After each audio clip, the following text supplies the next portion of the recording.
There is quite a remarkable incident that happened in the life of the firebrand Chinese evangelist John Song.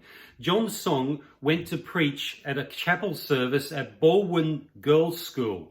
And this is in China.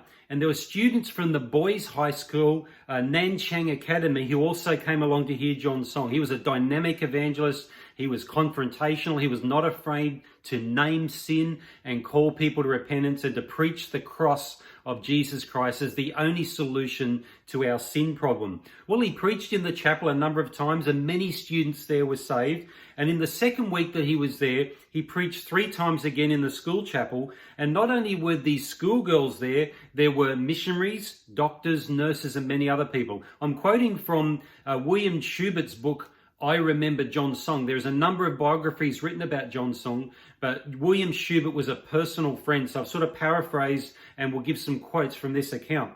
So anyway, some of the school teachers were converted when they heard John Song preach. But one day he preached from Luke 15 on the prodigal son who fed the husks to the pigs. He reached a really low point and was feeding husks to pigs. And this is what William Schubert describes. He said, quote, that John Sung said, "If in your schools here you teach only English and history and mathematics and don't let the young people find God, you are just feeding husks to pigs."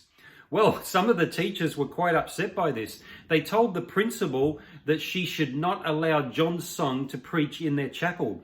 But that night, that principal herself came under strong conviction of sin. And she wrote a letter to John Song and she said that she agreed that we are feeding husks to these students.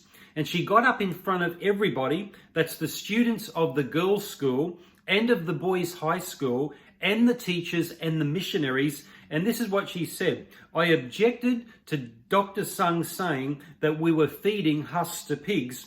From now on, my purpose will be to help my students find God and salvation. So it was just a total radical change of focus for her when she realized I've been educating these students in a secular way, but haven't been presenting the gospel. And I wonder, I'm going to be honest here, I wonder what John Sung would say if he had the opportunity to return and do some preaching today. And he visited some Christian schools here in Australia or elsewhere and found out that they were diligent in teaching science and English and maths and history, but not preaching the gospel to the students, and maybe even in some cases not even intending to preach the gospel to the students, just going about busily providing an academic education and having the title Christian school on their website and in their school name, but not even intending, not even attempting to preach the gospel to the students, let alone making sure that all students in that school hear the message of the cross and salvation through Jesus Christ.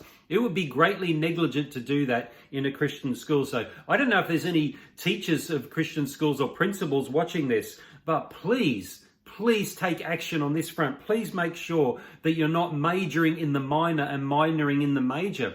The major thing is not the lesser things of academic education, as valuable as that is. The major thing is to get the gospel across, and God forbid that should be neglected in a Christian school. Now is the time to be seizing opportunities in whatever sphere God has placed us to be preaching the message of the cross and reaching people with the gospel.